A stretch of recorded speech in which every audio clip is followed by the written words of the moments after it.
know, with all the discussion today in the convention over ordaining women, preachers or deacons, we've got the only woman who ever reigned in Judah or Israel, Athaliah. Boy, was she a doozy, I want you to know. And we're going to be dealing her in 2 Kings chapter 11. She is the daughter of Jezebel and is going to act just like her. Woo! Welcome to this Tuesday edition of the podcast. I'm Rebecca Muniz, and today we're continuing Dr. Bob Utley's 2 Kings, Judgment, Kings, and Collapse sermon series. This teaching is shared freely with believers around the world because of friends who support this ministry. If today's message blesses you, any gift before Friday, July 3rd at midnight, no matter the amount, will unlock the full uncut videos of the entire series, including the message you're listening to now, along with Dr. Bob's accompanying commentary. You'll find the link in the description. Now, let's open up God's Word together. Before I get to that, I'm really excited about this thing that I have offered you, that I have sent to you, this outline. This is going to be the most helpful thing. We're going to try to get a little bit closer shot. You should have a copy of this.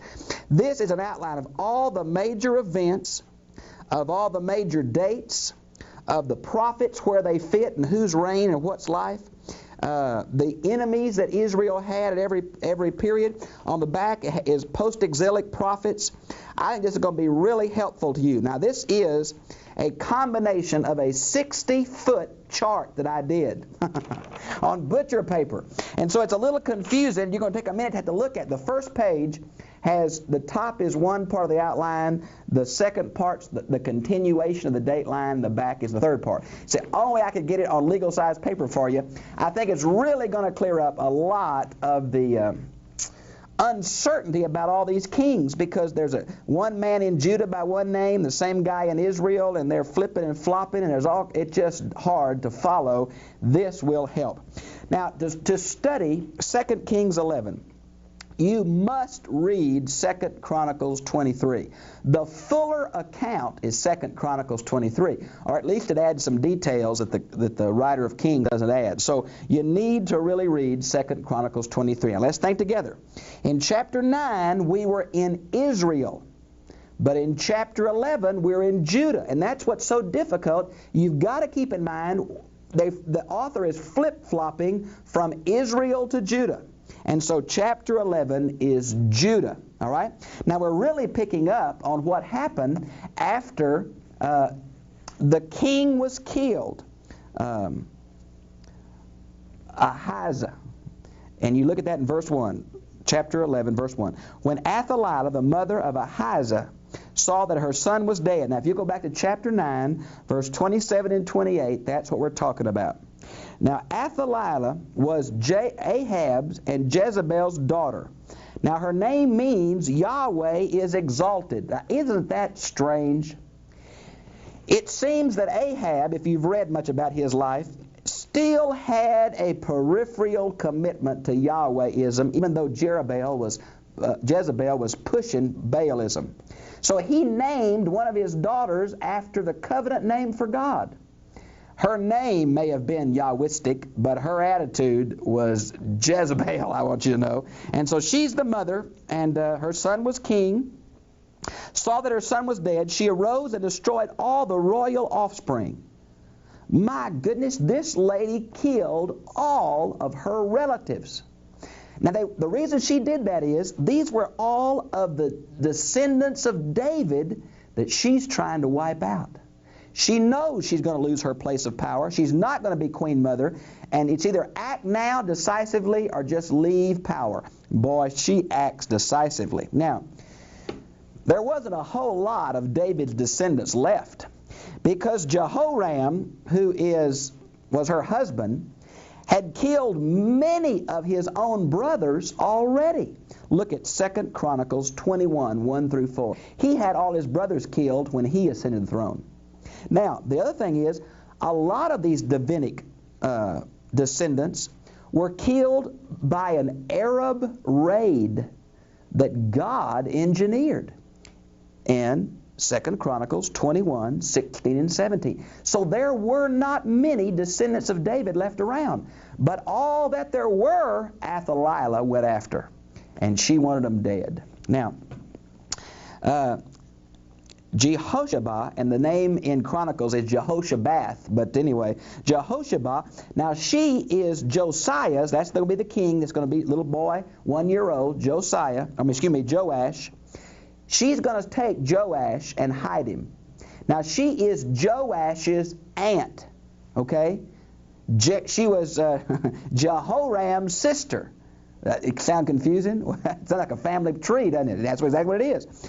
She is also, if you'll look down in verse 4, we have the really important figure in this chapter is not the little king, Joash, but Jehoiada the priest. And she is Jehoiada's wife. It's kind of like you're watching As the World Turns, isn't it, with all this family intrigue going on here, okay? This lady took the youngest son and hid him. Now look where she hid him. Notice down in the middle of verse 2, and his nurse took his nurse and him, and that was, of course, his source of nourishment, and put him in the bedroom. Now, ancients let their children nurse much longer than moderns do, sometimes up to 2.5, 3.5 years. So they had to have a wet nurse. That's where this woman was. So she was very necessary.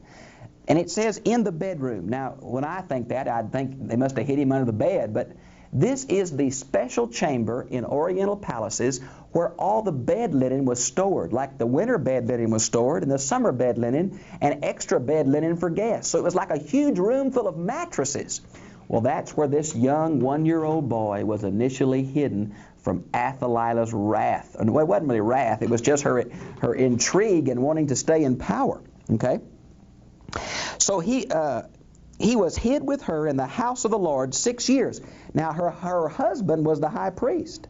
So it's pretty easy at some point during this time to get the boy out of the linen closet and into the temple. Now, the temple had many, many rooms where people could live. Matter of fact, I've got a slide of the temple that I want to show you. We're going to put it up, and I want to talk to you about it if I could, okay? Now, this is a modern rendition of what we think Solomon's temple looked like, and that's what we're talking about. You see that structure there, those two pillars are mentioned in the Bible by name, and you walk into the Holy of Holies. But inside that building, there was apparently many rooms for the priest to live, and along that wall were porches where people could live. And that apparently is where that boy was hid for all of those years, somewhere in that temple complex, and it was very sacred. Some of those rooms nobody could go in but the priest, and that's how they hid this young royal heir of the Davidic throne. Now, while Athaliah was reigning over the land, now I want you to think about this. Here is this woman. Her son is killed, so she kills everybody else. She is a daughter to Jezebel. It was probably her ideal to get Jehoram to kill all his brothers anyway. Now she's just exterminated the rest of them. And here is a foreign woman on the throne of Judah right next to the temple. And she is importing the worship of Baal Melquot, the Tyranian fertility god.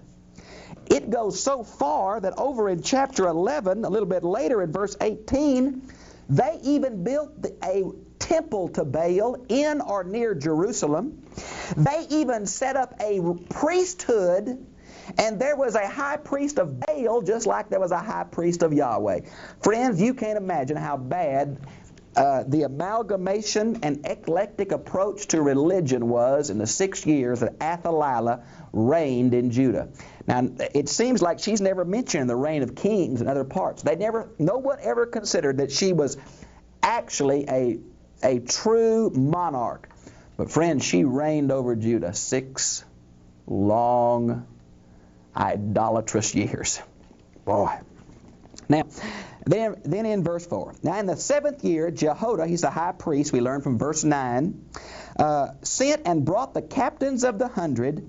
Now look at your Bible in verse 4. Do you have a word there? Mine has the Kerites. Does yours have that? The Kerites? Now from 2 Samuel chapter 20, verse 23, a variant reading has the word Cherethites, Cherethites. Now these are a foreign group that are often identified with David. Now another group is the Pelethites, Pelethites. I think the Korites in verse 4 are to be identified with the Cherites of the time of David and Solomon. These were either foreign mercenaries, or some say they were descendants from the island of Crete and from the Philistines. I don't know. The etymology is very ambiguous and very uncertain here. But these were extremely loyal patriots. Friends, if you need to... Thank you for joining me on this Tuesday. It's a joy to walk through Scripture with you. This ministry continues because friends like you help make biblical teaching freely available around the world. If today's message ministered to you, remember that any gift before Friday, July 3rd at midnight unlocks the complete, uncut 2 Kings, Judgment, Kings, and Collapse sermon series. The full video of today's message and Dr. Bob Utley's commentary to study alongside it. The link is in the description. Until next time, may the Lord bless you and keep you.